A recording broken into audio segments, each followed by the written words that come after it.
lo viviente.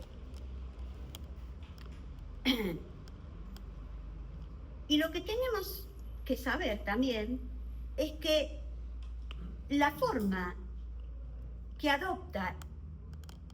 monopólica que adopta la relación técnica y ciencia es propia de este estado del capitalismo. Hay una relación, hay un ejercicio monopólico de la ciencia y de la tecnología, y eso es propio de esta instancia del capitalismo. ¿Más o menos se entendió? ¿Esto fue un panorama? Bueno, esto es lo que nosotros podríamos decir, bueno, podemos describir como un componente de la realidad. Esa palabra realidad que es tremenda, ya no sé, no deberíamos usarla, ¿no?, con tanta liviandad, pero concédanme en este momento que la usemos. Y también, si me pueden conceder esta idea, aceptar esta idea, que la realidad tiene un componente objetivo. ¿Ya? Estas transformaciones que estuve escribiendo tienen un componente objetivo, pero al mismo tiempo la realidad es interpretación y construcción del sujeto que es parte de esa realidad y de su despliegue histórico existencial. Esto quiere decir que distintos sujetos, con historias distintas, con perspectivas distintas, con valores distintos, etc., pueden tener, y de hecho eso es lo que ocurre, interpretaciones distintas, opuestas incluso, respecto de un mismo fenómeno,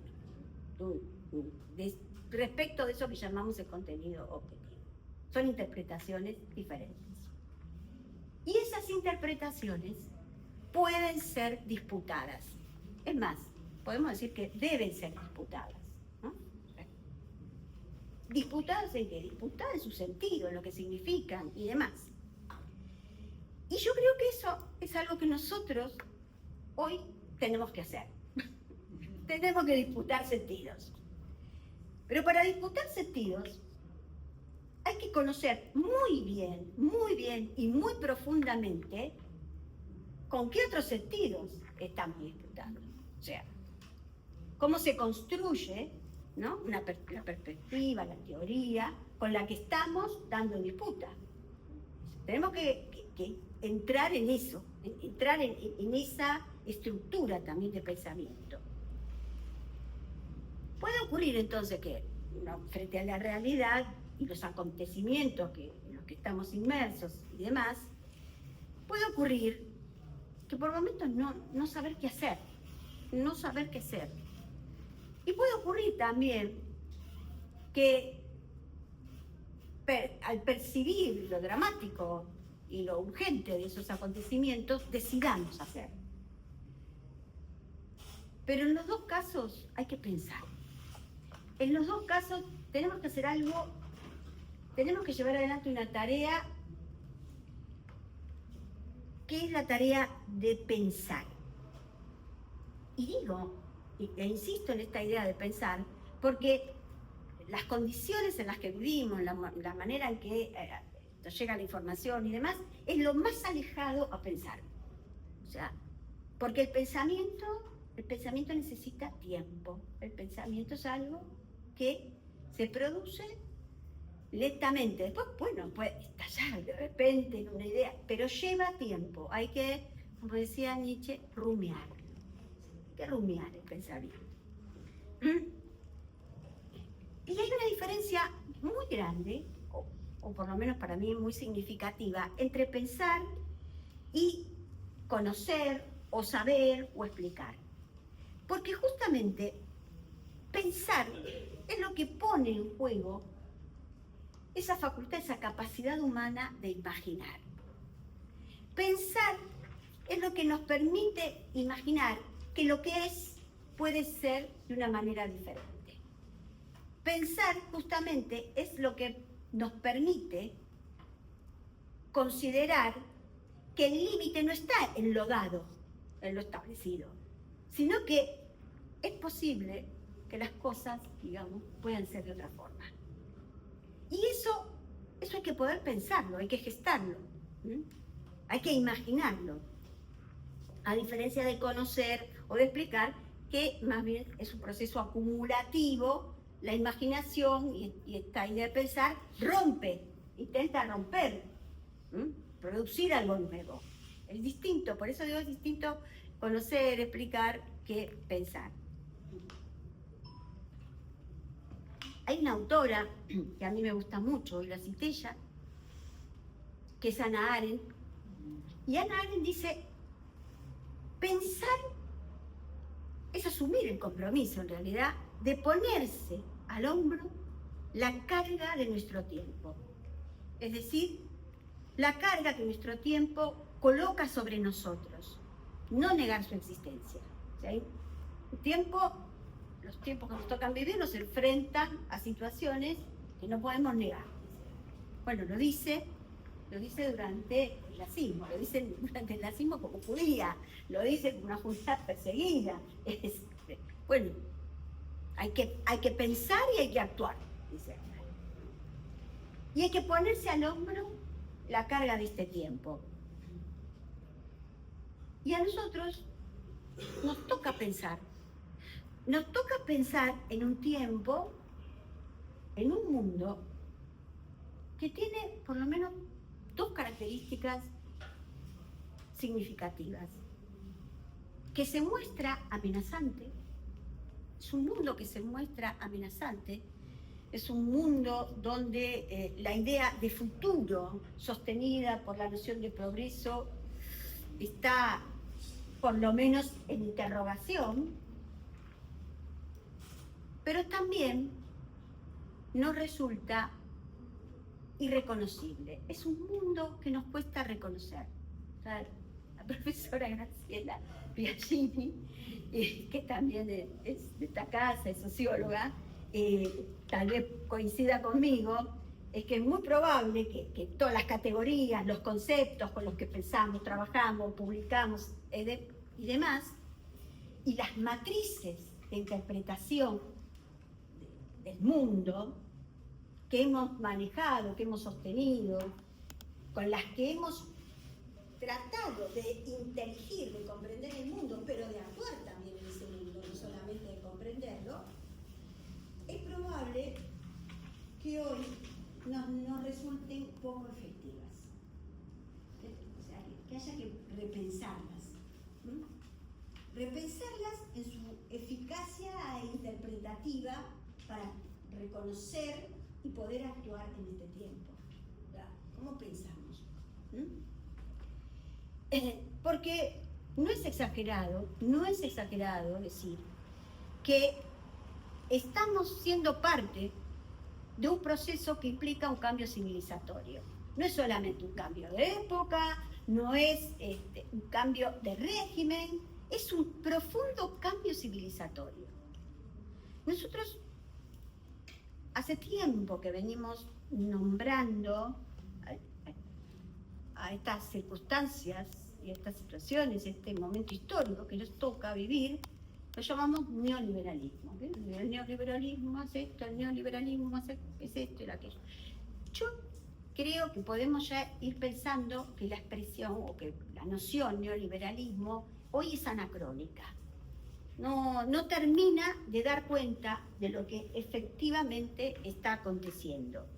O sea, hay una especie de sentido común acerca del neoliberalismo que lo define como, bueno, esa instancia donde el Estado se corre de sus funciones y libera al mercado de la injerencia estatal. Sería esa como una gran definición. Un Estado que se achica y un mercado que crece en libertad.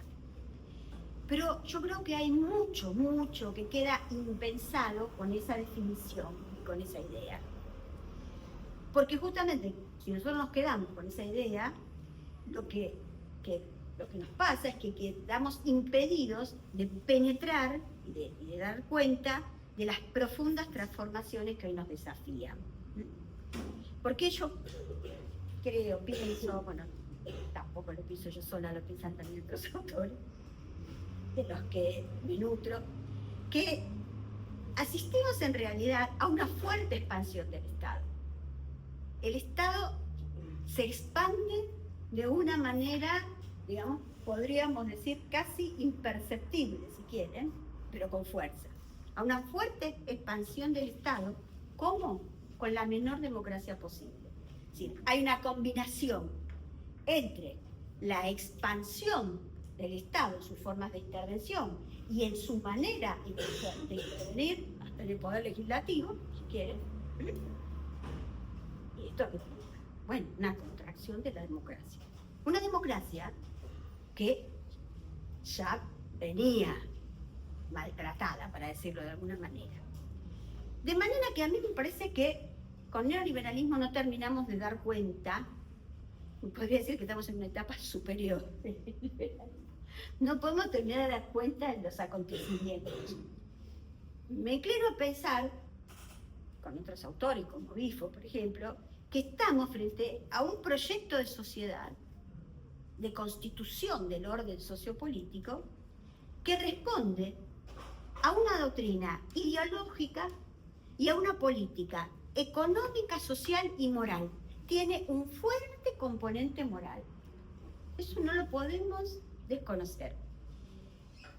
Y que ese proyecto, que es un proyecto respecto de cómo debe ser el orden social en su dimensión económica, moral y política, viene acompañado fuertemente de una forma de fabricación, de producción de lo que llamamos ser humano, que ahora vamos a ver, algunos problemas tenemos con esa noción. Es decir, un proyecto que define tanto una forma, un sentido del orden sociopolítico, como una forma de existencia del ser humano. Es muy profundo. Y en este contexto, hay una pregunta, que es una pregunta obvia, o que puede resultar obvio, pero lo que pasa siempre con la filosofía es que lo que es obvio es lo que es más sospechado.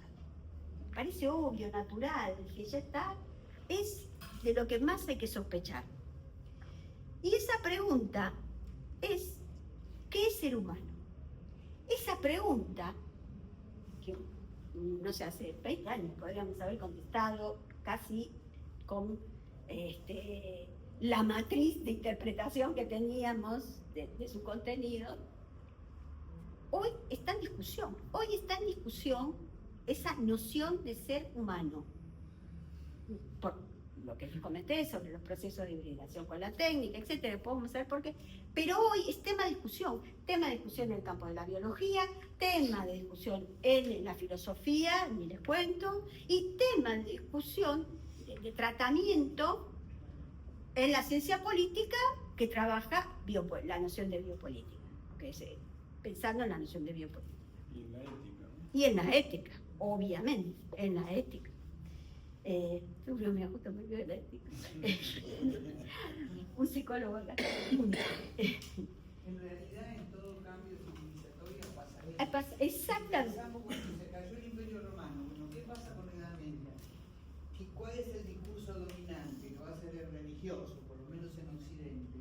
¿Qué es el ser humano? Exacto. Entonces el ser humano va a hablar, el liberalismo va a La conquista, cosas, la revolución claro, el industrial. proceso de conquista Cada cambio civilizatorio lleva a esa pregunta, y nosotros hoy enfrentamos esa pregunta.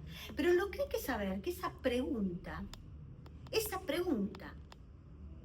y su respuesta, en realidad su respuesta, va a definir cuáles son las prerrogativas y los derechos que le corresponden a eso que definimos como ser humano. O sea, no solamente es el contenido de esa definición trae de la mano definir derechos y prerrogativas para esa entidad que vamos a definir como También puede humano. ser, perdón, ¿no? Tipo el huevo y la gallina, por esos derechos que hay que discutir son los que forman al ser humano, el último, al nuevo ser humano. Sí, pero Me parece que es de doble vía. Sí, por eso digo, cuando está la definición, ahí se definen los derechos. No es una definición, quiero decir, puramente teórica. Tiene consecuencias prácticas, tiene efectos, porque ahí se define qué prerrogativas, qué derechos y demás. Hay algo, hoy estábamos Aristóteles, lo voy a volver a traer. Aristóteles se refiere, toma también este tema, como bien lo dijo Graciela, es un tema que atraviesa la historia de la filosofía y el pensamiento en general. Aristóteles dice, bueno, un pez es un animal acuático. El pez se reconoce como un animal acuático. Fuera del agua, de su medio acuático, el pez es un pescado, es otra cosa, dice Aristóteles. El humano, el ser humano, la idea o la noción de ser humano, tiene sentido justamente en su dimensión social y política. Fuera de esa dimensión, es un pecado.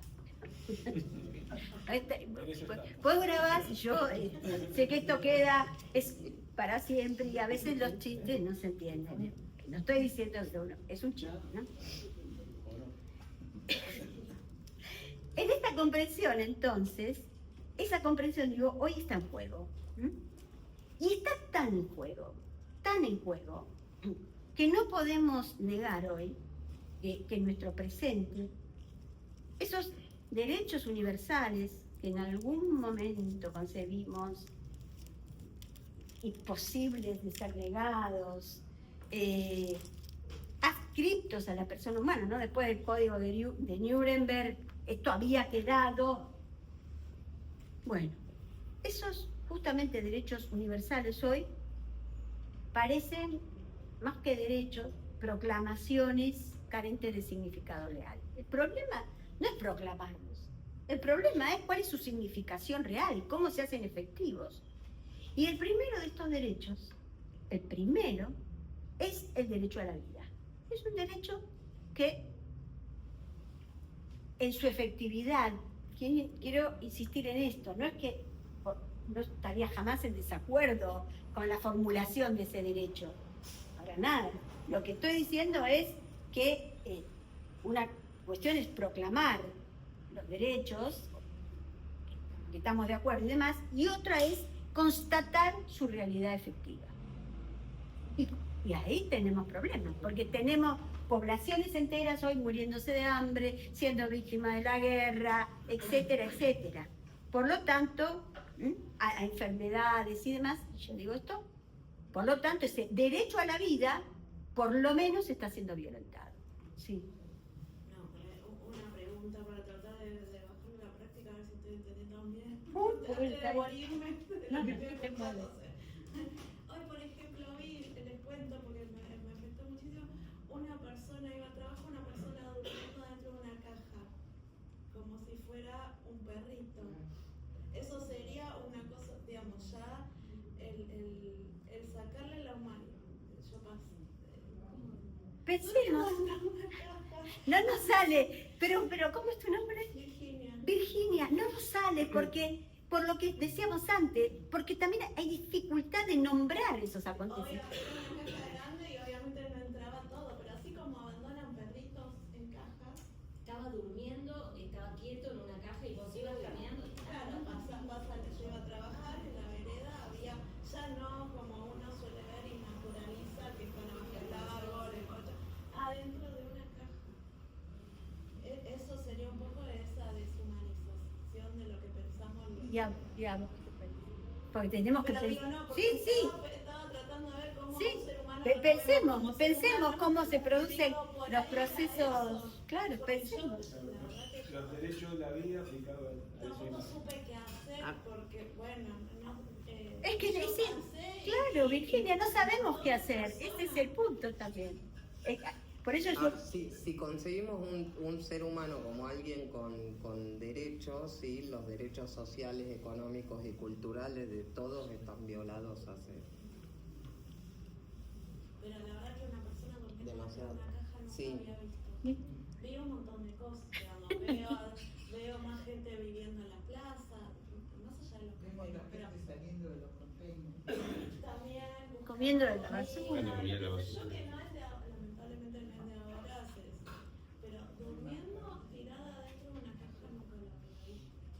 ya tenemos alguna. Sí, creo que también la deshumanización estaría más en esto de pasar al lado de eso y no con poder. La invisibilización.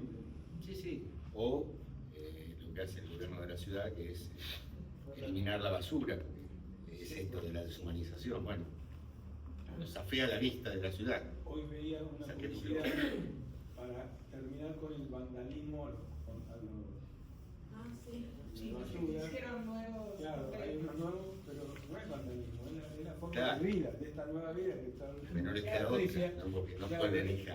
estos nuevos derechos, que agarrar cartones, comida, lo que sea, es la única forma de subsistir de esta gente que queda fuera del sistema. Pero lo toman como vandalismo. Inclusive yo cuando vi esa misma publicidad me acordé de la última clase, la anterior. que tuvimos. Quitar la posibilidad de poder tomar un alimento, o sea, ahora, hacerte responsable de eso que hiciste, ¿no? O sea, Al que dejar afuera encima lo acusás. sí, pero Bueno, algo así me pasó el día en un programa de televisión y el tío mostraba un fajo de billetes vacíos, así grandote, ¿no? O sea, bueno, los que están afuera del Congreso cobran esto y los que están adentro cobran esto. Y era grande la diferencia, ¿no? O sea, nos damos cuenta. Y decía, y encima estos son los que deciden o definen los que van a cobrar estos. Entonces como que eso... No, bueno, no, pero digo, no, y digo, entonces si eso no lo define, ¿quién lo define? ¿No? Porque en definitiva, digo, no es solamente la diferenciación, como decía, o una persona donde una caja, sino el tipo que vos vas y estás esperando 4 horas en el alcén y no te atiende, sabiendo que hay una persona con discapacidad que se está mirando encima. Una cosa que, Digamos, en todos los ámbitos es la cuestión, por lo menos lo que yo veo. Sí, adaptarnos a esta sociedad. una cosa que me olvidé de advertirte, Patricia, es que este grupo Habla. se creen que saben todo, la verdad, para que vienen al curso si saben todo. No, pero está bueno porque describimos una situación y está muy bien. Pensemos igual, ya, bueno. Pero a mí me parece que está bien y lo vemos, pero tenemos que dar el paso de intentar comprender la complejidad política y social, porque es cierto y es impactante todo lo que describen y demás, pero si nosotros no apelamos a la descripción y a la emoción que es cierta y es legítima, nos está faltando pensar. Y nosotros tenemos que pensar. O sea, eso tenemos que pensar, y no en el caso particular, sino también en las condiciones de posibilidad de que eso exista. ¿Por qué existe? ¿Cómo existe? Pero te Tenemos tocó un venir trabajo. después de la clase de los cartoneros. ¿Eh? Sí. Eso no es poco. Sí, la clase anterior fue la de los Sí. cartoneros. ¿Sí? No, que está bueno, que, digamos, esto que dijo ella, me acordé de la clase anterior. El problema Sí, es cómo cómo... pensamos sin tomar como modelo a Descartes. Porque el que primero ¿Cuál como modelo, yo, Sí. que soy porque pienso, Alejandro. es Descartes. Sí. Y es el que divide al hombre No, en sí, cuerpo, mecánico, pero- hidráulico. Entonces, el pensar es un término que viene cargado Con la historia. jodidamente. Pero espera, porque después de Descartes, afortunadamente, vino todo el estructuralismo, el desestructuralismo. Entonces, eso quedó en un lugar, me parece. Porque además, justamente, y ahora lo vamos a ver, hoy la distinción cartesiana no tiene ningún sentido. Y eso es importante poder verlo, ¿vale? Para poder entender. Yo creo que tenemos que tratar incluso de comprender el sistema político en el que estamos inmersos. Entonces, ¿cómo lo nombramos? Yo le decía, bueno, nombrar al neoliberalismo como una forma de determinación de este tiempo me parece que resulta anacrónico. ¿Qué nombre? ¿Cómo nombramos este tiempo? Y esto de nombrar un tiempo es algo muy importante porque implica que lo podemos conceptualizar. Nombrar también implica conceptualizar. Cuando no podemos definirlo, no podemos nombrar, tenemos problemas para conceptualizar y por lo tanto para poder accionar en relación a eso que no podemos conceptualizar. Hoy existe un muy profundo debate respecto a cómo llamar estos movimientos, ¿no?, de extrema derecha que están todo el mundo, ¿no? Los nombres que le ponemos, fascismo, hoy decíamos populismo, etcétera. A mí particularmente le decía hoy, y el nombre de neofascismo no me interesa, porque me parece que lo que hacemos los cientistas sociales muchas veces cuando no sabemos qué es algo, le ponemos la palabra neo adelante y bueno, ahora avante, nuevo con respecto a qué, nuevo por qué, etcétera.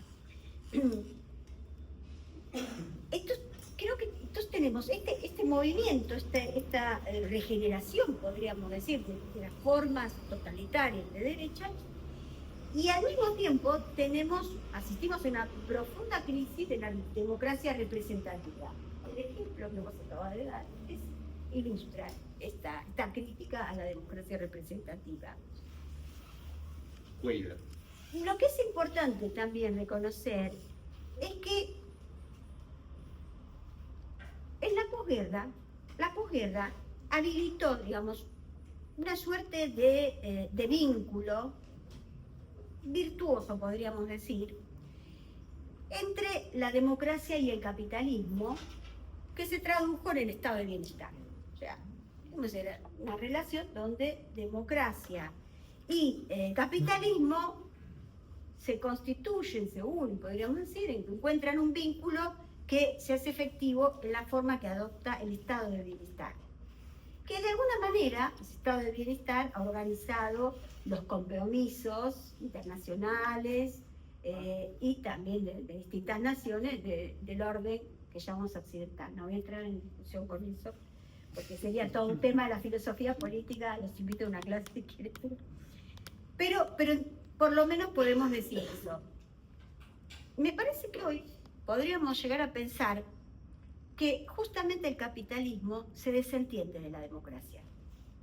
El capitalismo ya no tiene necesidad, podríamos decir, de entender. Yo creo que se desentiende. La concentración de riquezas es tan grande que los grupos económicos tienen más poder que los países. La regla de los países es la democracia, es lo que te da ese orden. Estos grupos económicos que tienen más poder no les interesa esa regla de poder. Necesitan, o sea, van en una dirección de autonomizarse de esos compromisos que surgieron, que tuvieron lugar luego de la posguerra. Es decir, cada vez están más alejados de la democracia. Uno podría pensar que el capitalismo ya claramente responde a un movimiento automotivado. Es un fin en sí mismo. ¿Se entiende? Por eso decimos muchas veces, se nombra de esta manera, un capitalismo desterritorializado. O sea, no tiene territorio. O sea, ni las empresas, ni el flujo de capital están en un territorio. Al mismo tiempo que asistimos a un cambio sustancial de la relación entre capital y trabajo. Y que pone al trabajo asalariado en otro lugar. Ya no es el centro o el pivote de la organización sociopolítica. O sea que son transformaciones muy profundas. Y por eso a los gobiernos, en mayoría, incluso a los gobiernos con las mejores intenciones, muchas veces les resulta tan difícil instalar regulaciones estatales. Porque no hay manera de agarrar ese capital. No hay manera que le responda. O sea, frente a esa deslocalización del capital, ahí tenemos un problema grande, porque aún con las mejores intenciones, controlar esos flujos prácticamente imposible. Es en este marco, gran marco, en el que a mí me interesaba introducir la relación entre capitalismo y salud y llegar a ver por qué hablamos de biotecnocapitalismo para definir el estadio del capitalismo actual. Si nosotros entendemos que la noción de salud comprende al menos otras pueden pensar otras, pero voy a ir por lo mínimo. Al menos 3 dimensiones: la biológica, la orgánica y la existencial. O sea, cómo se combina la condición biológica, que empieza la biología, la condición orgánica y existencial. Con existencial no solamente me refiero a las condiciones sociales, me refiero también a las condiciones, a la realización de la existencia humana, en su dimensión afectiva y demás. El despliegue de esa existencia humana. Y está ahí, en lo existencial. Incluso lo espiritual también. Ahí entra todo. Por eso digo, las condiciones de existencia del humano, que son todas esas. Eso es la religión, son las capacidades que ese sujeto tiene para desarrollarse, no desarrollarse, las condiciones sociales, políticas. ¿Y qué diferenciación es esa entre biológico y orgánico? Ay, mira, Yo pregunté lo mismo, Tony. yo también hago esa diferencia, sobre todo, ahora van a ver por qué, porque me interesa pensar la dimensión de la biología en los términos que hoy resultan tan fuertes en el campo de la biología, que es la biología molecular, que no es orgánica. O sea, no voy a tener tiempo para desarrollar todo eso, pero la biología se ha transformado radicalmente, y su constitución epistémica, los conocimientos que produce, impactan en todas las disciplinas, en todas, absolutamente. Ahora vamos a ver por qué. Pudimos clonar a Conan, por ejemplo. Podemos clonar órganos, podemos clonar personas, podemos clonar. Y eso es un cambio muy importante. Clonar panes, clona ese pan. Sí, clonar esa planta. Bueno, Panes está creo bien. que- Panes no, que hace más la harina. He leído que los israelíes ya están fabricando carne artificial.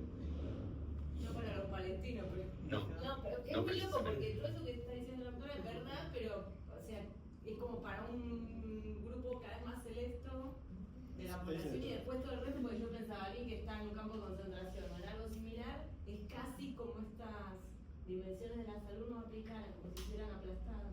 Ahora vamos a ir a eso. ¿Se acuerdan cuando creo que fue durante el machismo intentaron quemar a alguien que estaba en Tenemos que adaptar a esas realidades porque si no Los migrantes. es tan difícil No, vivir. pensé en los migrantes, pero digo, hay diferentes ¿Cómo te situaciones de adaptas a la migrantes. guerra? Tal vez, bueno, no, es una pregunta para trabajar mucho, pero tal vez no se trata de adaptarse. Hay que pensar si es esa la palabra. El verbo Puede ser. relación. Sí, Sí, pero la guerra, eso tan fuerte, ¿no? y sí. O lo que vivimos cotidianamente, es muy fuerte.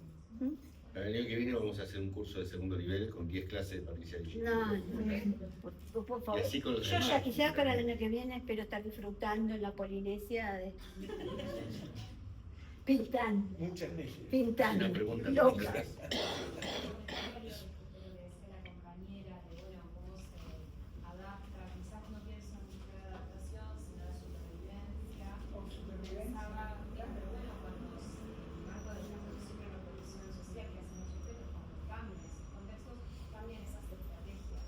Es una cosa que podemos los grandes noticieros de niños buscando comida en lugares no aptos atrasados. La verdad es una estrategia de reproducción social. ¿Sí? Bueno, tenemos entonces estas 3 dimensiones: la biológica, la orgánica y la existencial. Yo les propongo que pensemos estas 3 dimensiones como interrelacionadas y que pensemos cómo se constituye esa relación marcada por la biopolítica. Ahora vamos a ver qué es. O sea, que pensemos estas 3 dimensiones, el sentido que adoptan,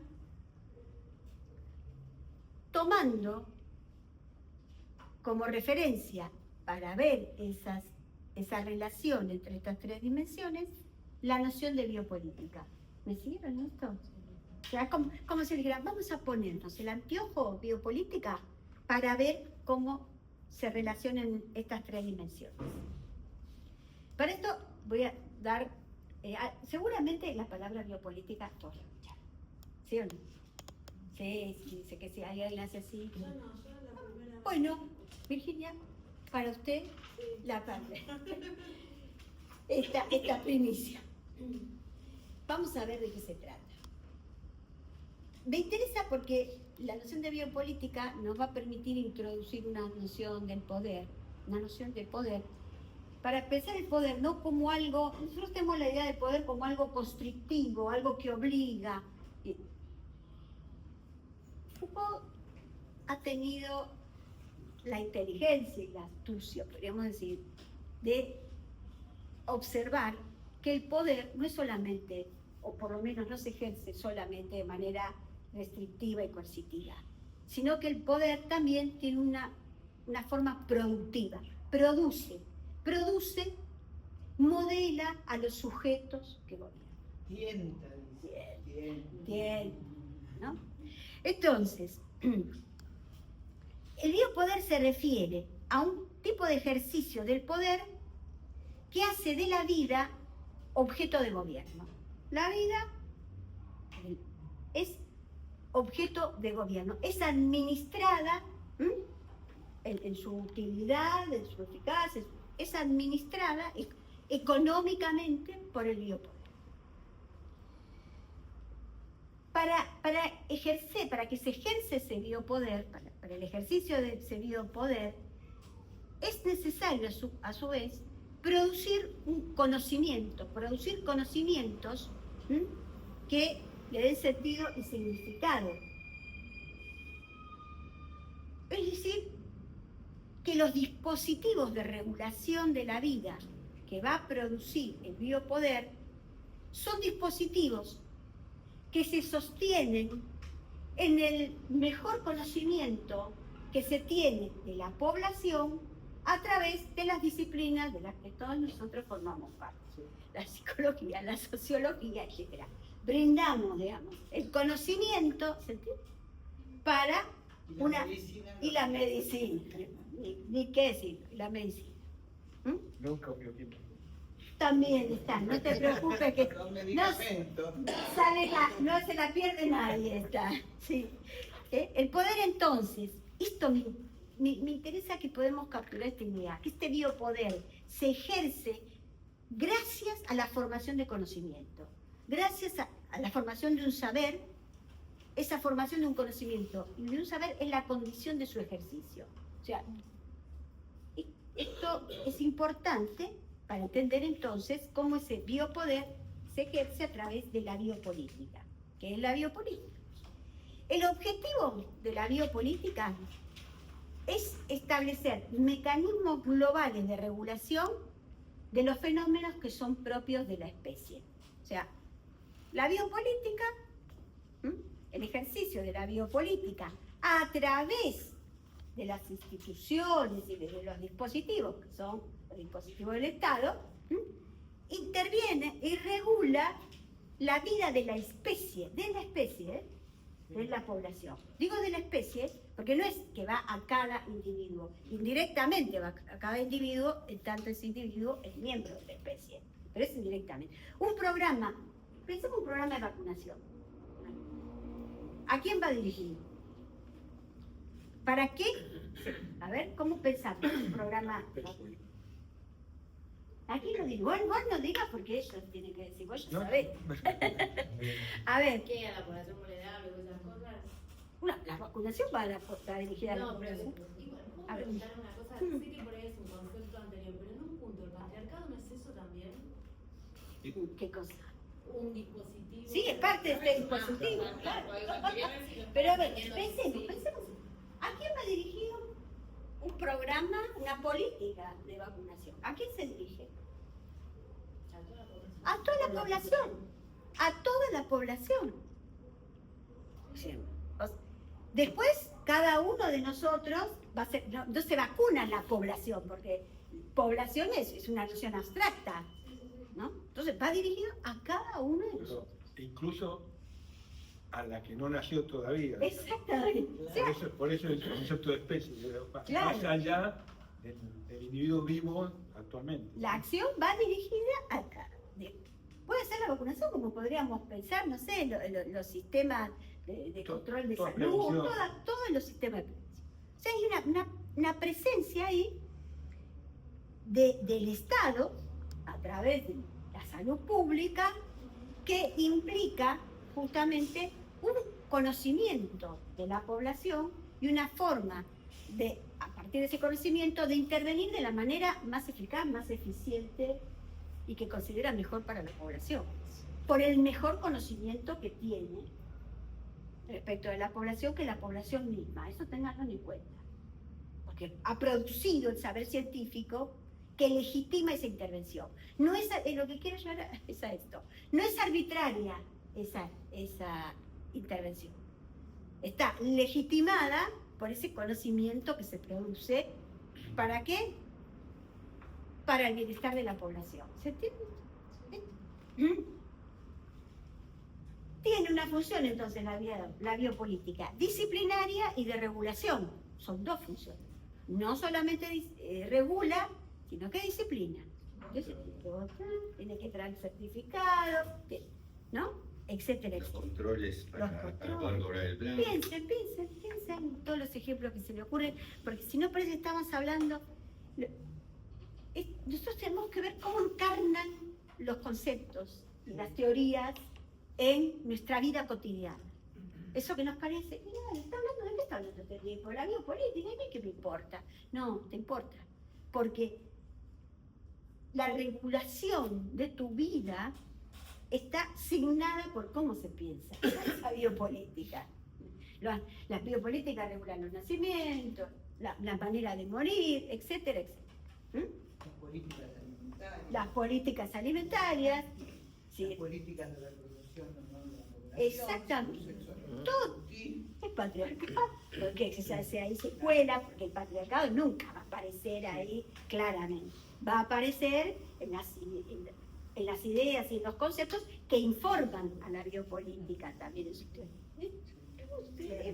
Bismarck había hecho un poco de socialismo para que no haya socialismo. Exacto, Salud. claro, tal cual. No sé si En salud. el ejemplo será el mejor, pero nosotros discutíamos hace unos años el tema de los medicamentos para las personas que no tienen VIH como profilaxis, no como prevención. Entonces decíamos, no solo lograron que el VIH tuviera personas enfermas tomando medicación durante 30, 40, 50 años, sino que ahora le daban a la población en general. ¿Algo que ver con eso? Sí, hay una política de intervención, pero claro, pensemos. Los programas de salud. Exacto, los programas de salud. Mire, los programas de salud, Y los de educación también, porque vos Los de educación. los de educación Educación también. y las decisiones que tomamos libremente para ir en casa, para ir en el hospital o es que tomamos libremente. ¿Cómo? No hay nada. Sí, no hay nada libre. No hay nada tan libremente. Porque aparte vos decías el tema de las harinas. Las harinas dicen que porque están transgénicas, no sé qué. O sea, ya ni siquiera comemos la harina que se comía hace 40 años. O sea, no podemos elegir. Bueno, el tema, detengo un poco para que lo pensemos. El tema de la alimentación hoy es un tema fuertemente político, en realidad, como piensen la concepción de alimentación que tenemos, que es relacionada con una idea de salud, yo no sé, Vaya uno a saber. Sí. vaya uno a saber cómo se ha constituido, pero además la alimentación ha quedado separada del placer, de lo placentero que ¿Conviene o no conviene? Queda oculto. quedó oculto. Porque hay que disciplinar al cuerpo. Hay que disciplinar al cuerpo. Más que al cuerpo, a la industria. Claro, en el fondo es la industria. A ver, la mayor cantidad de muertes en líneas generales por tener diabetes e hipertensión. Y tener un chiquito de 3 años con un paquete de papas fritas y una Coca-Cola. Y sí, Se la venden por televisión todo el tiempo. La industria gana, la salud no. era totalmente... Y es probable que todo está, es probable, vos no me fío, me van a llevar es probable, muy probable, que todo esto que nosotros vemos como un régimen saludable sea creado por la industria, es creado por la industria. Pregúntenle a los que empezaron a armar las comidas sin gluten, sin nada, ya no sabemos nada. Sin azúcar, sin gluten, sin gusto. Ya. El placer de la comida, eso que implica, que está tan ligado a la cultura. Y el banquete, ¿no? El banquete es un lugar el banquete me refiero, ¿no?, a la experiencia griega del simposio, un lugar para comer, tomar y hablar y pensar política. Desayunos de trabajo. Desayunos de trabajo. Sí. Todo lo que la comida implica antropológicamente, todo. La acción el fenómeno de la comensalidad, o sea, de la hospitalidad que es la comida, es impresionante cómo por eso yo les digo, los intersticios de toda nuestra vida se ve impregnado por estas formas de regulación. Por eso decimos, cumple una función regulativa. Pero ahora yo quiero llegar a esto. Esta biopolítica va a estar fuertemente informada, o sea, formateada, podríamos decir, por el alcance y por el significado que vaya a adquirir la noción de Dios y con el valor que se le atribuye a esa vida humana.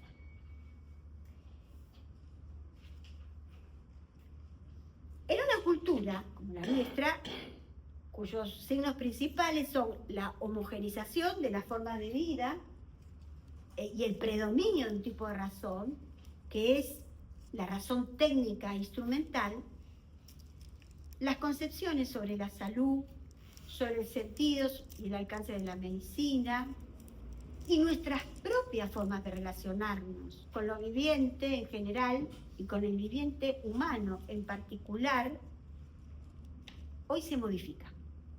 Hoy se modifican.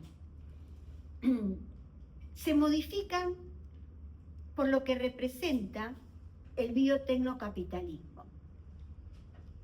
Hoy nos debatimos acerca de cómo nombrar a la forma que adopta el capitalismo actual. Hay muchos debates sobre eso.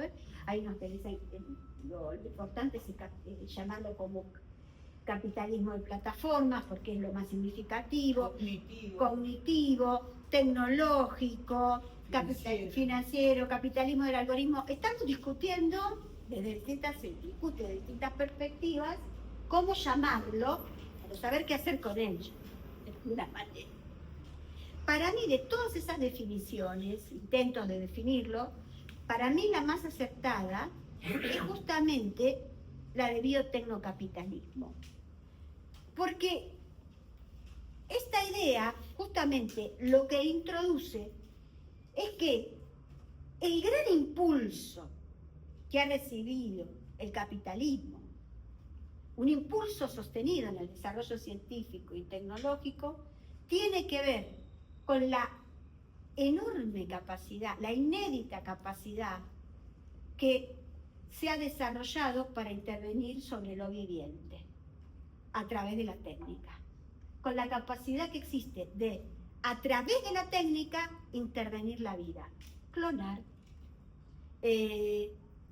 tener embriones criopreservados, etc. Todas las formas que conocemos, permitir justamente transformar especies vivientes. ¿Por qué? Porque intervenimos en genéticamente, o sea, la genética, el desarrollo de toda la genética, predictiva, diagnóstica, interventiva, etc. Y el desarrollo no del conocimiento en genética, sino de las técnicas que habilita ese conocimiento, es absolutamente inédito. La humanidad no conoce otro momento en el que haya existido la posibilidad de intervenir sobre el núcleo mismo de lo viviente y transformarlo desiderativamente, según el deseo.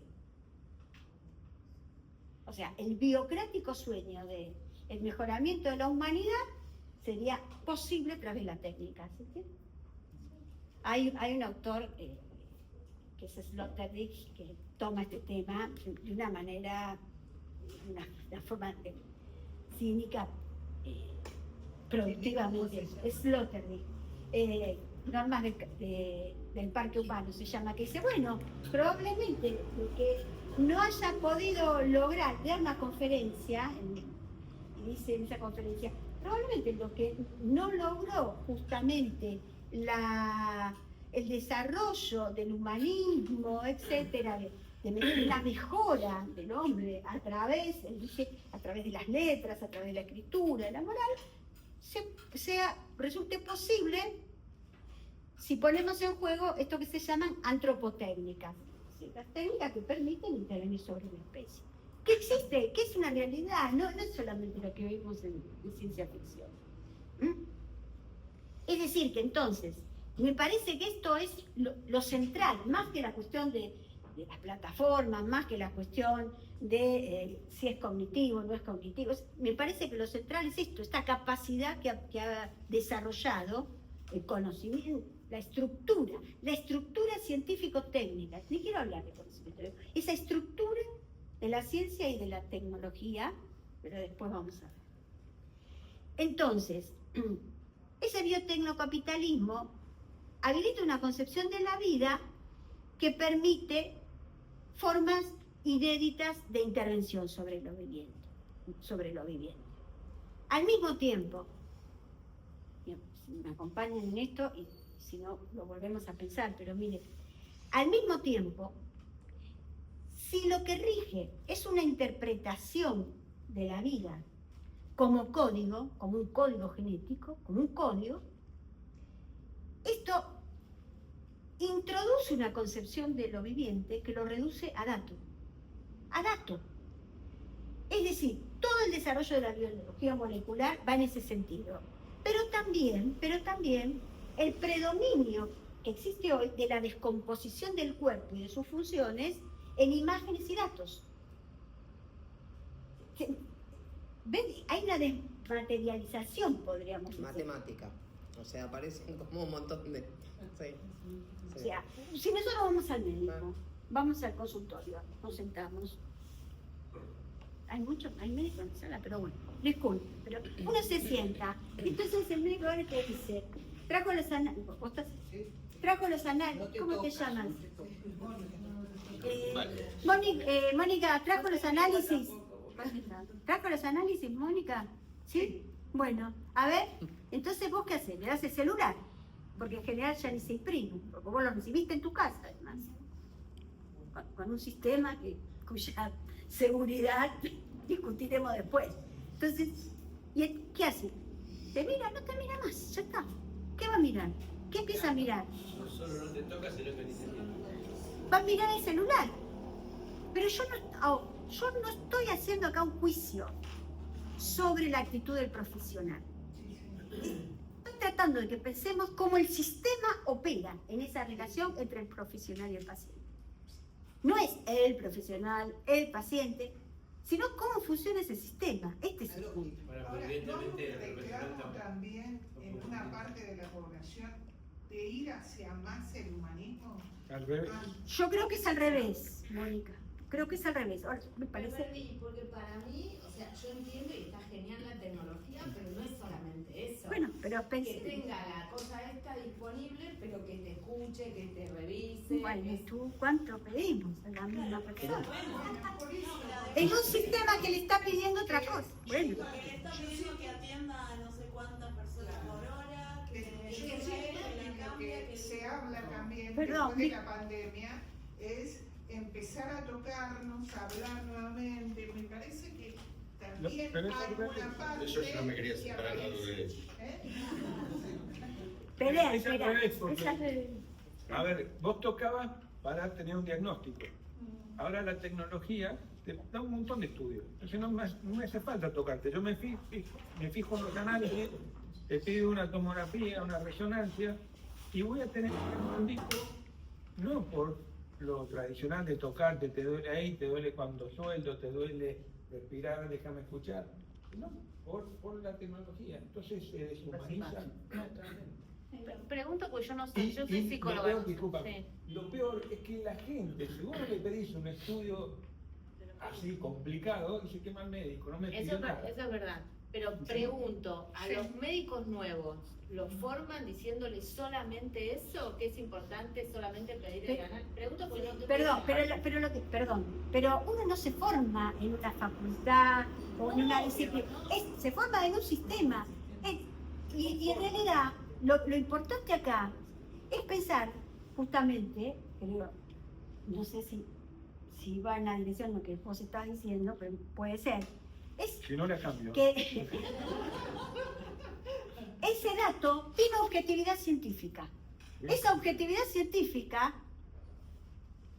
va, digamos, en detrimento de la subjetividad que pone en juego el profesional. ¿Se entiende? De tocar a la persona que es más O que se puede, el estudio dice, Sí, y se manda a repetir si algo no cierra o qué sé yo, o vamos viendo. o sea, lo que estamos pensando, sí, es la tendencia. Solamente. No. Entiendo a dónde va.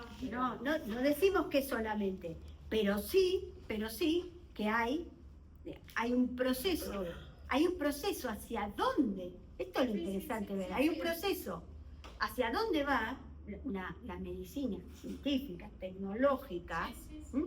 Que es un proceso fuertemente ligado a la tecnología y al dato. El dato manda. Yo entiendo eso como tendencia, viste que ahora están con el tema de los marcadores, porque entonces si vos lográs, que no sé si eso existe o no todavía, el marcador genético para que tengas el tratamiento singularizado del X cáncer, y yo pareciera como si hay gente que va a llegar a lograr eso, y entonces, Si el tratamiento mercantiliza. sí, total. Yo igual siento, como vos en un momento recién mencionaste la palabra cinismo. No, pero Para eso mí, lo dije en relación, lo aclaro, lo dije ahí en relación a un modelo de razón que se llama razón cívica, que no es el cinismo como lo interpretas, como se claro, porque interpreta. para mí, o sea, más allá No. de lo que estás planteando y todo, para mí yo no logro como poder entender este momento y la bajada, ¿no? que estamos sufriendo, porque digamos, todo esto que vos estás diciendo es totalmente inconsecuente con después estar tirando a la basura no solo las universidades, ciencia, tecnología, la gestión, el Los Estado. menores. Entonces, No, porque pero hay que poder justamente hay algo que no logro hacer sinapsis. lo que hay que poder ver justamente es que sí es coherente con un modelo de producción de conocimiento, Y sí de es coherente, aplicación de- y aplicación de conocimiento, sí es coherente. ¿Cuál es el país que más tecnología tiene? En general. China, Estados Unidos, China. Estados Unidos se mueve más en ese ambiente, ¿no? Estados Unidos gasta $10.200 por persona por año en salud, nada más que en salud, ¿no? Son, si quieren vayan anotando para hacer la cuantita, son 333 millones de habitantes. En salud, nada más, Estados Unidos mueve más plata que el PBI de Brasil. Por la tecnología la tecnología es uno de esas variables, es la tecnología, la industria farmacéutica y el tema de los seguros, digamos, son tres columnas. Pero son esas tres variables que te están llevando a que pase por ahí. Y cuando Obama aquí levantó el dedo para cambiar el sistema un poquitito, ese dedo, ¿saben qué? Sí. Tiene 4 O sea, dedos. Hacia ahí se dirige, esto es lo que estamos tratando de ver. No decimos que bien lo que se está haciendo. Hacemos una lectura crítica de esta matriz, porque es una matriz en la que se gesta el modelo de conocimiento científico y técnico y las relaciones que produce. Por eso yo dije que lo que hay que ver es justamente cómo es predominante un modelo de razón instrumental. O sea, es un modelo de racionalidad instrumental. Esto es lo que está en juego. Y por supuesto por supuesto que en este modelo tenemos una concepción de la naturaleza y de la vida humana absolutamente tecnologizada. Absolutamente tecnologizada. O sea, la distinción que mencionaba Graciela, atribuida a Descartes, entre lo inerte y lo vivo y el modo diferente de tratamiento, hoy es una distinción que ya no tiene ese sentido, porque justamente si nosotros podemos pensar lo viviente en términos de lo desmaterializamos, ya no lo pensamos como algo viviente, sino como dato, disponible además, el modo de tratamiento es similar al modo de tratamiento de la materia inerte desde el industrialismo en adelante. O sea, extracción, acumulación, estoqueado, negociación. Es decir, hay una concepción fuertemente mercantilizada en ese sentido. Esto es lo que estamos diciendo. Y eso justamente habilita una concepción de la vida tecnologizada y también de la naturaleza, de lo que llamamos naturaleza.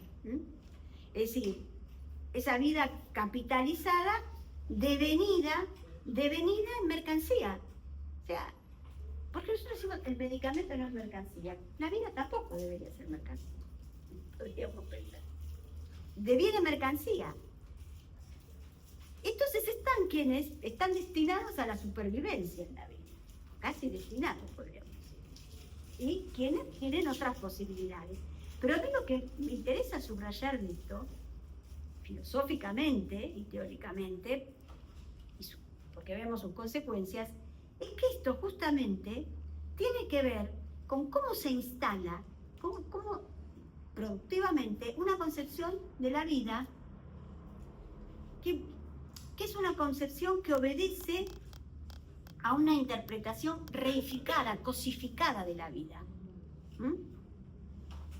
La cosificación, el proceso de reificación, es un proceso por el cual las relaciones entre las entidades vivientes empiezan a ser comprendidas y tratadas como si fueran relaciones entre cosas.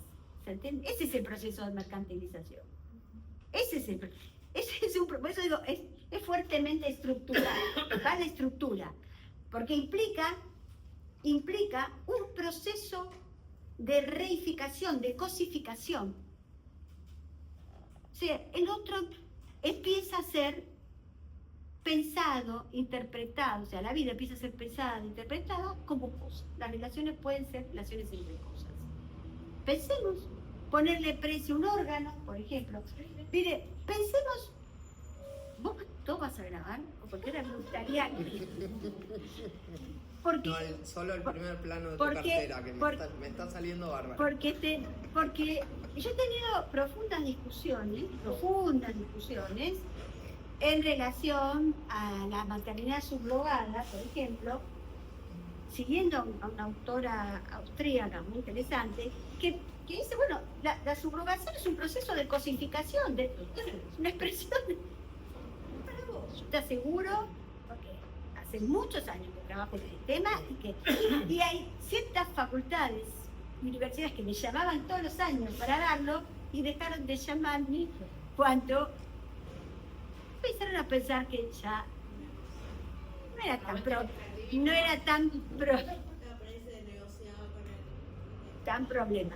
No aguanté el extractivo, más o menos, tal cual. Entonces, pues bueno, hay un proceso de cosificación que aparece como tú altruista y demás, pero uno tendría que las prácticas las acciones hay que pensarlas en contexto. En un país como el nuestro, con las diferencias que hay, con la desigualdad que existe y demás, es muy probable que esa práctica encuentre, digamos, su peor sentido en esa desigualdad. Pero no podemos pensar las formas de intervención en salud o en asumir los adelantos técnicos como si viviésemos, no sé, ni siquiera en Disneyland. Ni siquiera en Disneyland. Estados Unidos, con todo esto que mueve, a tal punto es la cosificación, como dice Patricia, que es el único país, digamos, industrializado que ha descendido en la expectativa de vida en hacer. Sí. Porque si todo eso estuviera en función de la vida y no de la cosificación y del mercado, aumentaría, digamos, ¿no?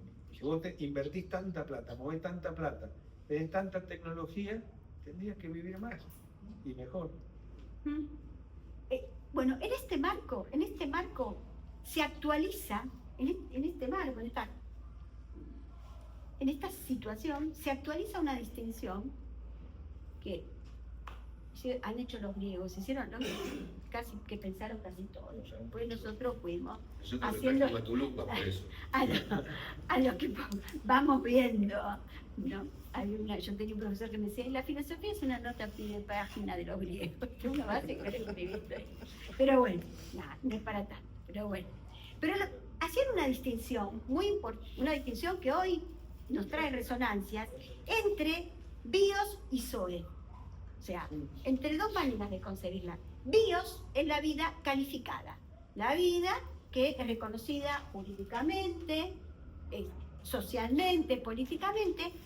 Zoe es la vida que no tiene esa comprensión ni ese tratamiento. La vida del esclavo, por ejemplo, es una vida disponible, es esa vida sacrificable. ¿Se entiende?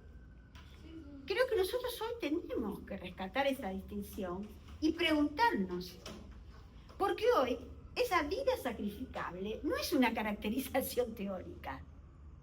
Hay vida que es sacrificable. Al fin y al cabo todos nos vamos a morir, dicen. Y creo que... Pero algunos en la caja de cartón. Claro, tal cual. Jubilado. No, pero no solo eso, ponen lo que llaman cadenas globales de cuidado. Entonces vos tenés gente que se va a otro país y que al cobrar en euros o lo que sea, manda la plata, las remesas, qué sé yo, les mejora, entre comillas, a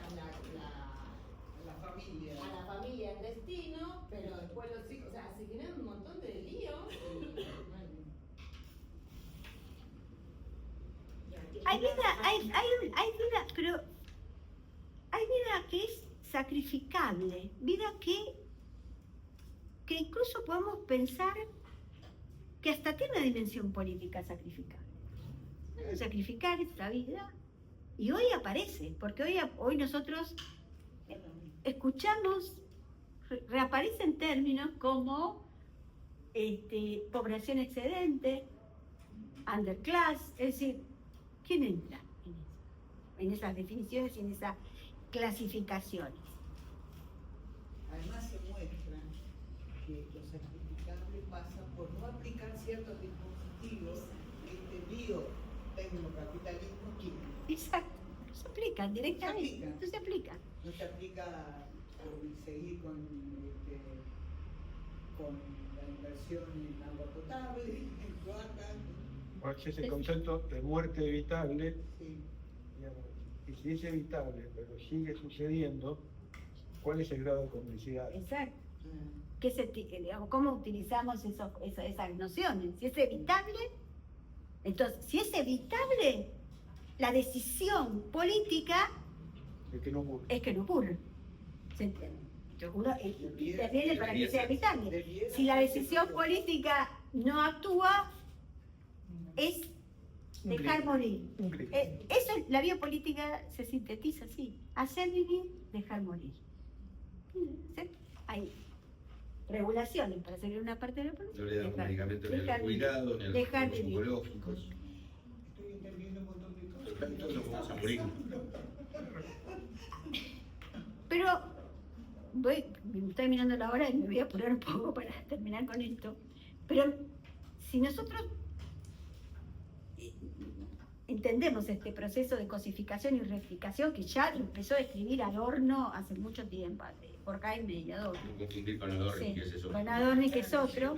Ese lo ejerce. Bueno, desde el momento, piensen ustedes que la vida es comprendida bajo la forma mercancía y esa comprensión se traduce en una forma de administración que se llama capital humano, vemos, digamos, la realización más plena del proceso de reificación, que no es una cosa teórica que se sentaron a pensar mientras uno tocaba el piano. ¿Qué tocaba? No, ese proceso que se inicia y que es muy distinto a un proceso, a lo que podríamos llamar un proceso de alienación y enajenación, por la cual un sujeto, digamos, a través de una conciencia política, se restituye como sujeto político. Esto es un proceso de tratamiento, de reificación y de codificación. Cosa, lo otro es administrada como capital humano. Digamos que Tenemos un ministerio. Tenemos un ministerio. Ahora la ministra está viajando.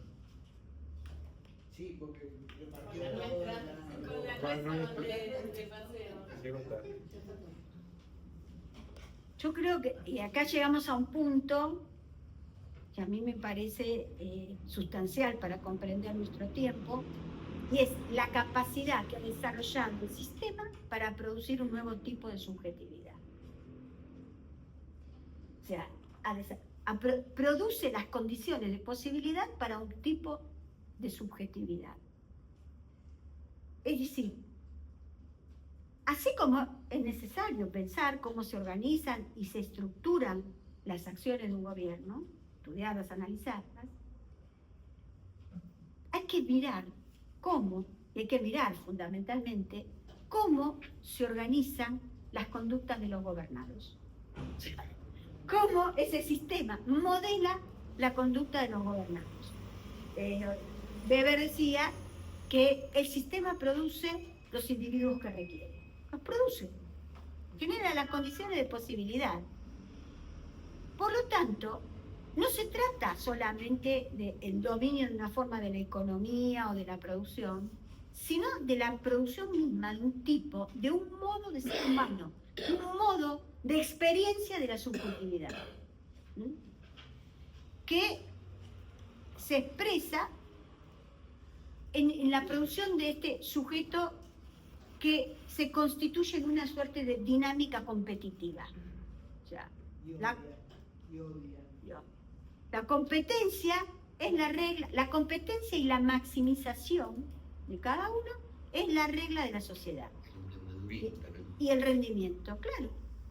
Esos son los criterios justamente que rigen, podríamos decir, rigen o constituyen el régimen de la existencia. Esta idea de competencia, de maximización, etc. Como que cada uno de nosotros tiene una dotación, un stock que tiene que administrar y tiene que administrarlo de la mejor manera, con sabiduría, con inteligencia, con eficacia y eficiencia, que son las dos notas esenciales que rigen en este modelo. Y de esa buena administración va a depender su fortuna, podríamos decir. ¿Cómo juega la incertidumbre? Bueno, tenemos que acostumbrarnos a vivir en la incertidumbre y disfrutar. En esta... ¿Cómo juega? Claro. Bueno, la incertidumbre no es tal si vos podés, si vos organizás bien ese stock y esa dotación en la que... Claro, es la cosa de la meritocracia. Instaló Macri. ¿Eso va a coronar el éxito o sellará el fracaso de la vida de cada uno, según cómo la vaya administrando? Y si te va mal, el culpable sos vos. Sí, claro, vos tenés que estar entregado al máximo de la competencia y del rendimiento. Y si no, te la das con cocaína. Y si uno se Y ahí- puede correr de eso, Y que se puede... se puede uno correr de eso y Sí. decir, no quiero ser. Sí, siempre se puede. Quiero encuadrar ahí. Siempre se puede, siempre se puede. Lo que estamos definiendo son las matrices hegemónicas. Siempre se puede. Siempre se puede intentar. Robinson Crusoe. Claro. Puede hablar de las matrices hegemónicas, pero estos focos de resistencia, no pueden hacer también hegemonía, no hay resistencia a eso. Hay que hacer. Yo no siento, Y hay que hacer. que por momentos Hay que hacer. aparecen Hay que hacer. lugares. Bueno, ¿Qué estamos todas- haciendo acá? Claro, Bueno, esto lo estamos pero haciendo es lo que, acá, bueno, donde hay hegemonía, hay contrahegemonía. Donde hay hegemonía, Claro, hay contrahegemonía. contrahegemonía. Sí. Por ahí tardamos. Eso, a ver, yo, es casi mi última clase en el programa, mostrar justamente esta idea, que donde hay hegemonía, efectivamente, siempre hay contrahegemonía. Siempre. Una contrahegemonía que va a buscar ser hegemonía y que a su vez va a estar disputada. Ese es el sentido de la política. Para eso es necesario la pluralidad. Para eso es necesario que exista esa disputa de sentido con la que yo empecé. El proceso de homogenización de la subjetividad que lleva adelante, que percibimos, y nos pone difícil la política. ¿Son todos iguales? No, ¿se entiende esto? Porque esto hay que mirar las cosas en su... Es decir, la política hay que pensarla desde el deseo, por supuesto que sí, pero no solamente desde el deseo. Hay condiciones objetivas. En mi época se llamaba, había que hacer una caracterización de donde se pensaba actuar, o sea, lo que estaba pasando. Pero lo que es tan fuerte, hoy lo veíamos, es tan fuerte la manera en que se imponen estos sentidos, que vemos como los padecimientos que provoca este propio sistema, los sufrimientos psíquicos, la angustia, el pánico, el estrés, todo eso que nos pasa a todos, no podemos dormir, nadie duerme, mira que todo el mundo tiene problemas para dormir, todo el mundo, o duerme un montón o no puede dormir, pero dormir es un tema, dormir y comer es un tema, o sea, procesos biológicos. Hay otra cosa que empieza con C. Los tres elementos, podríamos decir, definitivos y constitutivos de una vida más o menos feliz. Salud, dinero y amor. Dinero y amor. No, porque no es dinero, mirá, es dormir, es comer y es casi que me sale, pero como ella me filmó. Coger. De coger y ya. Son tres cuestiones. Acá en la grabación vamos a No lo va a decir la cruz. Quédate tranquila. Por eso abrió nacimiento. ¿Se dan cuenta? O sea, ¿qué manera? Hay Freud, en el malestar en la postura, dice algo que a mí me parece muy actual, ¿no? Para pensar. Dice, los humanos, ¿no? Los hombres han generado, dice, dispositivos para generar la desdicha, no la felicidad, dice, no la dicha, dice. Es importante pensar esto, ¿no? ¿Qué capacidad tenemos como sociedad para generar la desdicha y qué poca tenemos para lo contrario? Para Los pensar. griegos ya hablaban del tema de la felicidad. Sí, bueno, para Aristóteles la política tiene que ver con la felicidad.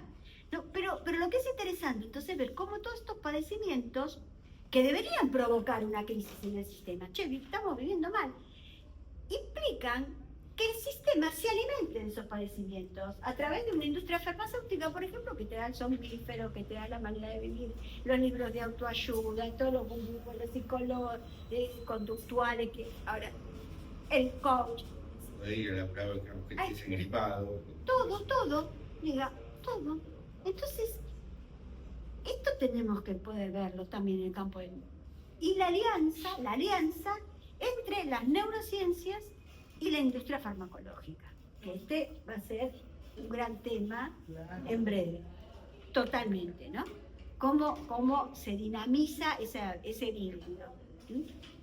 Y cómo esa capacidad, esta alianza a mí particularmente me convoca a pensar la alianza entre las neurociencias y la industria farmacológica, porque el campo de intervención para esto es infinito, infinito, tanto como lo que el sistema le pide al sujeto de optimización. Cuanto más le pide al sistema optimización al sujeto, más se despliegan todos los dispositivos que el biotecnocapitalismo tiene para ofrecerle. Intervención técnica, dispositivos técnicos y farmacológicos.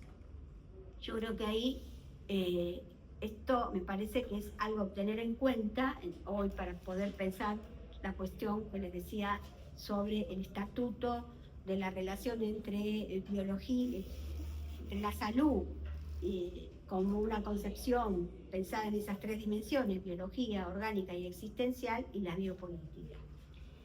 Y finalmente, porque ya quiero terminar, ya es el momento de terminar, no hay ninguna duda que la medicina, básicamente la biomedicina, ha cedido a este proceso de subsunción de la ciencia al mercado. O sea, la ciencia ha quedado subordinada al mercado. Ni que decir la tecnología, o sea, los modos de aplicación que esa ciencia habilita. Y la medicina responde a esa dinámica subordinada a la innovación tecnológica. En esa dinámica, el ejercicio profesional se especializa y se tecnifica, pero el ejercicio profesional de todos, no solo el médico. Si vos estudiaste filosofía, igual tenés que hacer la maestría, el doctorado, el postdoctorado, y yo ya no sé qué viene después del postdoctorado, el postdoctorado. Bien. No, eso es la visión del CONICET. Porque que es justamente la carrera. El investigador está formado cuando es un doctorado. Y hay que insistir con eso, porque si no, ¿saben dónde estamos? En la rueda de un hámster. Nunca se termina. Es infinito. ¿Se dan cuenta? Es pedir más y más y más. En esa especialización, en esa formación cada vez más sofisticada y más particularizada. Porque muchas veces puedo decir, ¿cómo hago para que alguien pueda leer una tesis de doctorado? Sí, ¿Qué bueno, especialista tenemos para porque cada vez, uno sabe? El último congreso de cirugía se planteó si era necesario que existieran las residencias de cirugía. Bueno, ahora se están cerrando casi.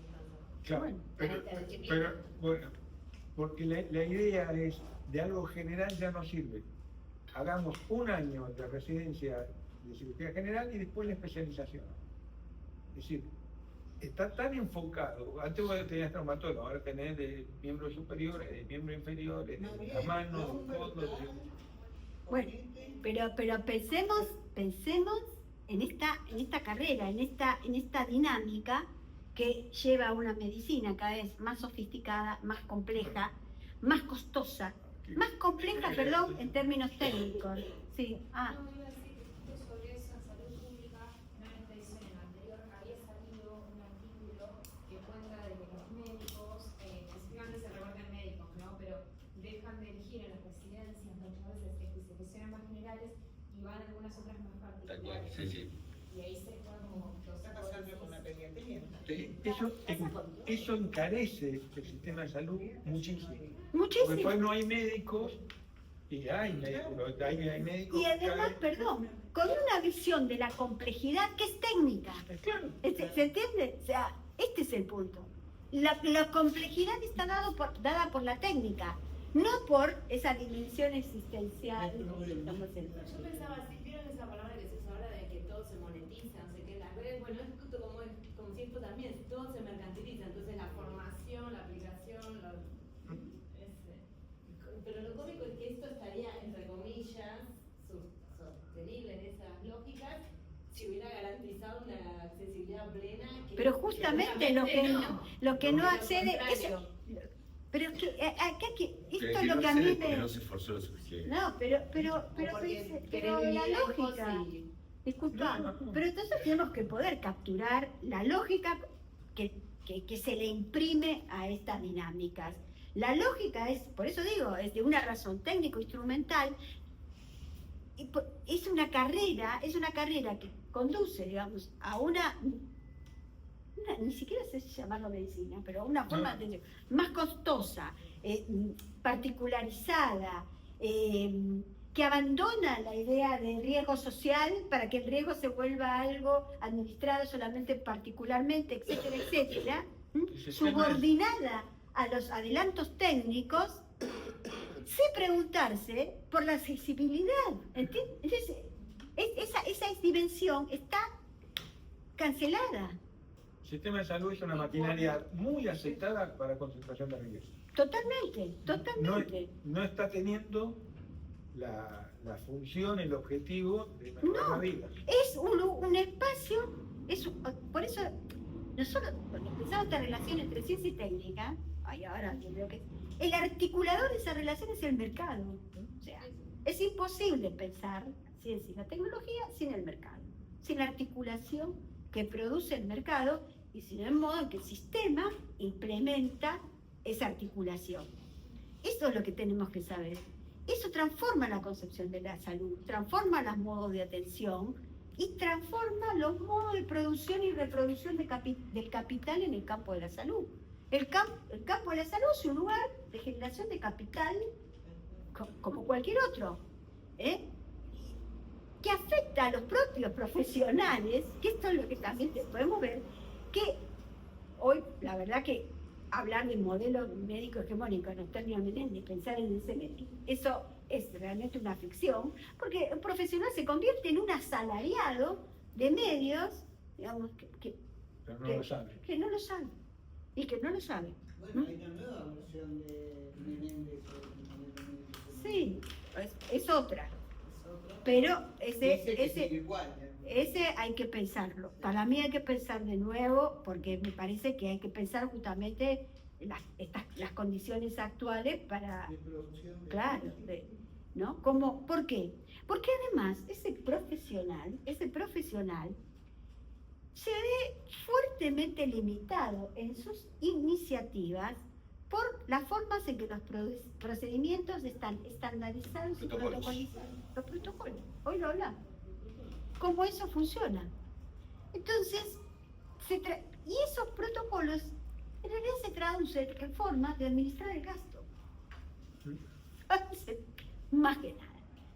Hay algo de ese profesional, ese forma contrastante, que a su vez está limitado por la manera en que se organiza el protocolo. Ni qué decir de cómo se organiza el gasto público, otro día, si quieren eso lo conversamos, cómo se organiza justamente el gasto público, ¿para qué? Para pensar que la eficacia y la eficiencia del sistema, nunca para las pérdidas de derechos, nunca. Eso, Con la calidad. exactamente. Nunca es para minar la calidad del sistema y al minar la calidad del sistema abrir más chance a lo privado, ni tampoco nunca. Esto es importante porque hay que registrar cómo se organizan los discursos. Hay que poder capturar. ¿Por qué digo esto?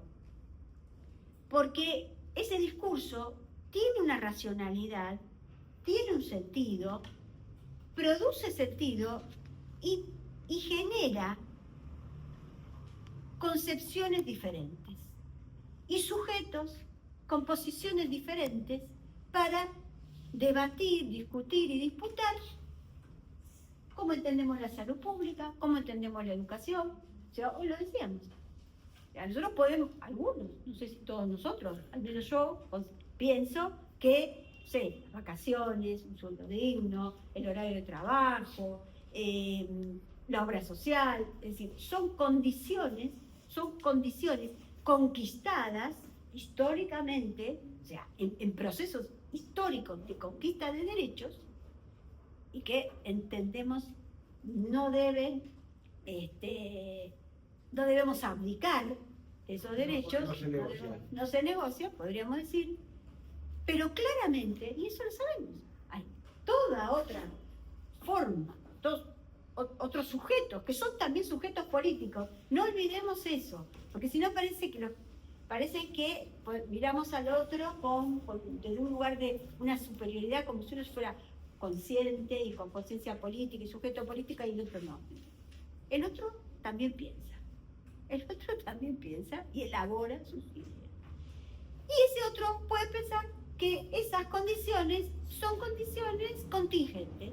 Pueden estar, pueden no estar, dependerá justamente de las circunstancias, de las condiciones del mercado, de lo que convenga o no convenga hacer, etc. ¿Se entiende? No hay una homogeneidad en ese sentido. ¿Por qué?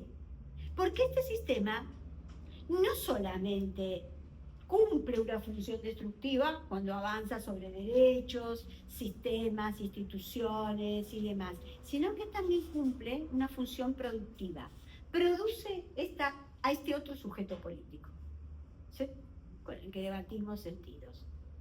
Normativas, concepciones jurídicas, que dan lugar a un nuevo tipo de racionalidad dominante. Esto hay que saberlo para pensar. El pobre le vota a la derecha, el mejor invento del capitalismo. Sí. Y se le... Sí. Yo, bueno, no voy a meterme mucho en ese tema porque requeriría varias reuniones, pero yo estoy mirando con mucha atención ese nuevo sujeto político. Y con mucho respeto. Ay, nos dejas con la duda. No, pero todo. Porque esa es la diferencia entre un adversario político y un enemigo. Sí, pero hay una diferencia también. Este sujeto que nosotros también llamamos político, no se asume como político. Sí, esa sería la diferencia, pero no deja de serlo. Sí, te venden que no, pero sí. Pero es un sujeto político. Es un sujeto político. Es un diálogo muy difícil. A mí lo que me llama Es disputa de sentido, ya no tremendamente se la dialoga. atención, Claro, Hay que ganar hegemonía. hay que ganar hegemonía. pero ¿cómo? Pero Porque bueno. lo que me llama mucho la Ahí lo dejo a atención ustedes. es que tenemos un presidente que llega presidente sin estructura política. Entonces, toda la concepción que teníamos nosotros de cómo hacer Yo diría política, sin estructura política tradicional. Ahí hay que mirar. a eso voy, todo lo que nosotros teníamos pensado como estructura política, las reuniones, el comité, lo que sea, Todos quieren decir. Hubo un montón de gente que dijo, esto no es lo que yo pensaba.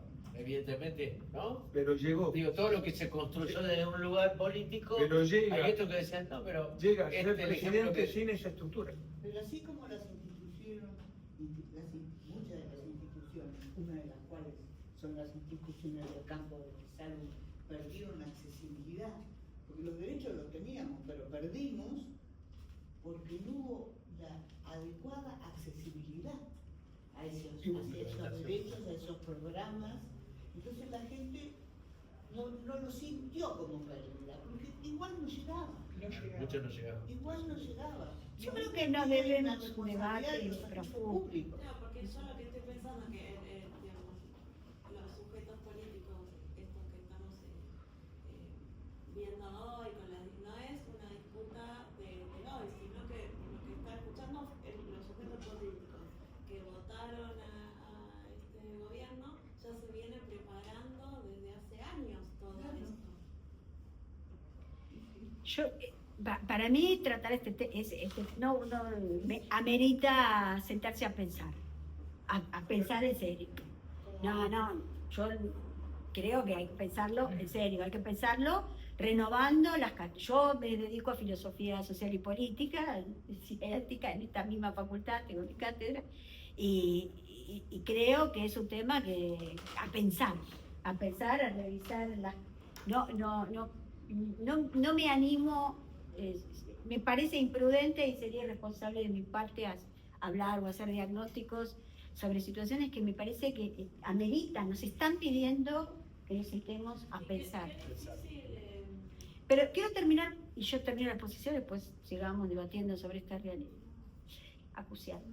Pero para terminar con un punto que a mí me interesa señalar sobre este modo en que se organiza el biotecnocapitalismo, que pasa, como empecé, la cuestión de la ciencia de datos y la salud, hoy ese es el gran problema, o sea, es el gran problema que va a atravesar. Los problemas se construyen y se van gestando, y no es que digo que lo va a aparecer mañana, pero que están en el horizonte, es esa relación con la forma en que se maneja el dato, la forma en que se construye, la forma en que se obtiene. Vamos también a hacer situaciones de enorme inequidad convirtiéndonos los países más pobres en granja de datos, es decir, productores de datos, y esos datos construyen conocimiento, posibilidad de intervención en otro lugar. Vamos a producir los datos, pero no vamos a estar beneficiados por el conocimiento que esos datos producen. Y al compañero le tengo una mala noticia. Uno podrá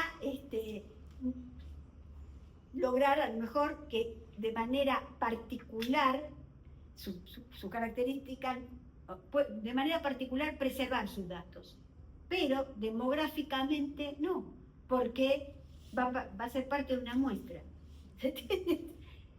No hay manera. Entonces, el tema de cómo funciona el tratamiento de los datos, sobre todo en situaciones donde ya ningún consentimiento informado, hoy el consentimiento informado, que era algo que nos costó un montón conseguir, pero que realmente hoy carece bastante de... No solamente en el acto médico, en los comités de investigación también. O sea, ¿por qué? Porque la mayoría, yo integro, no tenemos capacidad de seguir las investigaciones. Si vos no tenés capacidad operativa de seguir la investigación, es un problema. Pero además, ¿por qué? Porque supongamos que nosotros, trabajando muy bien, porque trabajamos con mucha conciencia, ad honorem, y con mucha conciencia en los comités de ética de la investigación de las universidades nacionales, porque hay comités de ética de la investigación privados, después eso lo podemos conversar, pero donde trabajamos con mucha responsabilidad en los comités universitarios, nosotros tenemos el proyecto, y el proyecto, por ejemplo, dice, bueno, vamos a tomar tales y tales datos, van a ser usados para esto. Preguntamos cómo se va a preservar esos datos y demás. No tenemos ninguna garantía de que eso se haga.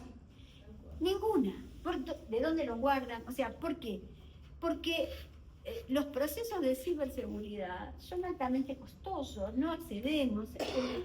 Es probable que esos datos sirvan para un montón de otras cosas que ni siquiera fueron pensadas por quienes diseñaron ese proyecto y recolectaron esos datos, ¿entienden? Y además, eso tiene otro impacto, porque con esos datos se construye también se construye no la teoría, sino la materia de la ciencia del comportamiento, de la ciencia del comportamiento, con esos datos. Inducir comportamientos a través lo que nos pasa con el algoritmo. Yo lo que leía que encima ahora, más allá de lo que una consciente o no da cosas dentro de salud, es como que yo no lo termino de entender, pero como que con el celu, con la internet, con lo que sea, diferentes cosas sin darte cuenta, vos misma vas poniendo datos, entonces todo eso termina, no sé si en tela o no sé dónde, esas cosas de bueno, está todo ahí, ni siquiera está sentado.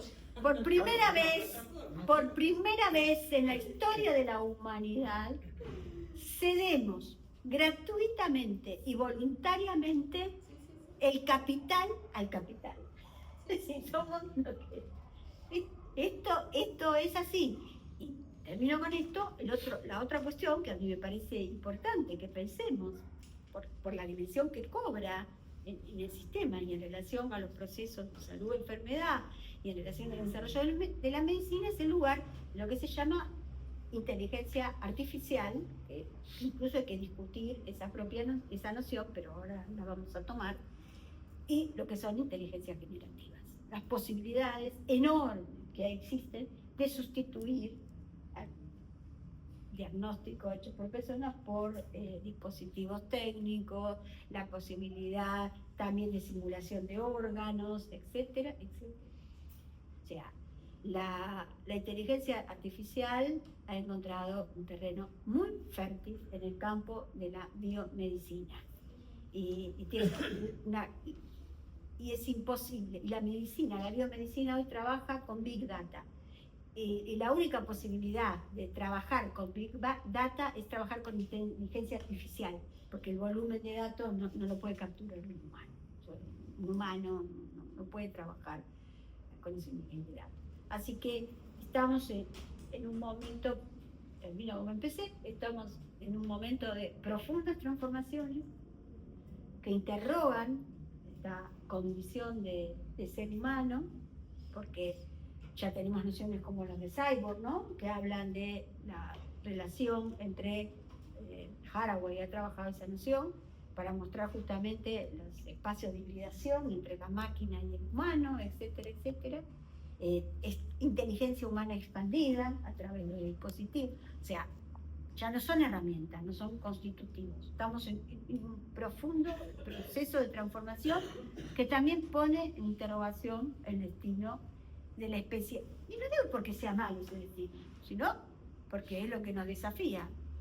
Y bueno, también, como empecé, termino, también creo que tenemos que desarrollar la capacidad de disputar esos sentidos, que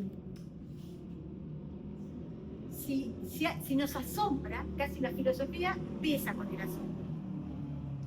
Y del asombro no se sale haciendo afirmaciones, del asombro se sale haciendo preguntas y buscando respuestas a esas preguntas.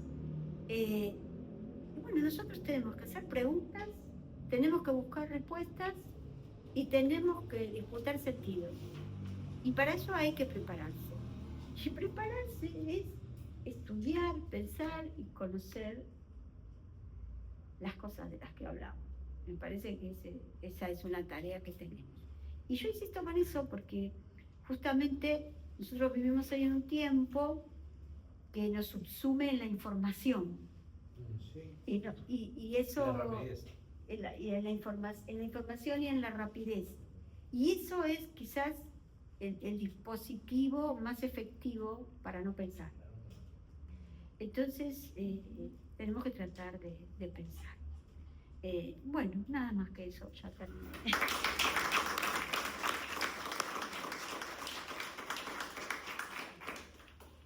Repartimos antidepresivos.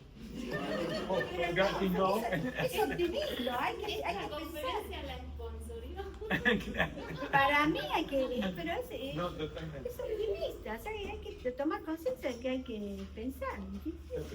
Perdón, no, pero cuando hacía mención a esto del posgrado, de cuánto más hay que estudiar y que saber, y me acordaba de un video que vi de Pepe Mujica que decía, no, esto es supuesto político, ¿no? Y de un lado y del otro todos quieren trabajar más de 15 horas para poder después trabajar 50.000 horas al año para tener 15 días de vacaciones. Y así es la rueda de la vida, digamos, ¿no? Y esto que decía de la rapidez, yo tengo un kiosquito y viene la gente y me dice, ay, dame esto, ¿cuánto es? Y pará, si ni siquiera pude agarrar las cosas, y así, digamos, ¿no?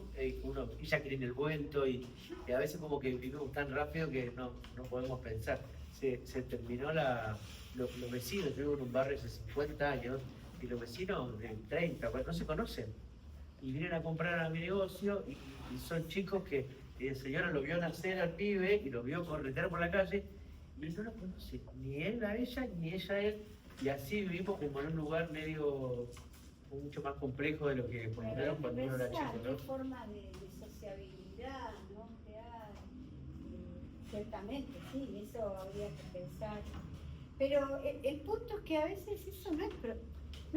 uno no puede pensar en una voluntad para hacer eso. es más complejo, ¿no? Es más complejo. Es bastante más complejo cómo se estructura. Y bueno, pero tampoco, a ver, pero no es, pero la diferencia entre una piedra y un humano está en que la piedra no puede más que hacer lo que se le hace hacer. En cambio, el humano tiene una capacidad de ejercer su libertad. ¿Ves? Si quieren ser un poco más de optimismo. Hay una o sea, nosotros, hay algo, yo, a mí me gusta, sigo dando al viejo Sartre en la clase. ¿Por qué?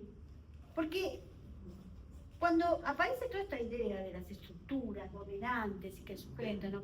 Cómo se produce la subjetividad y demás, Sartre dice, a mí no me importa, lo dice pícaramente, ¿no? Dice, a mí no me importa lo que las estructuras hacen con los hombres. A mí me preocupa qué hacen los hombres con las estructuras. O sea, ¿qué hacemos con esas estructuras? Y entonces pone otra vez Sartre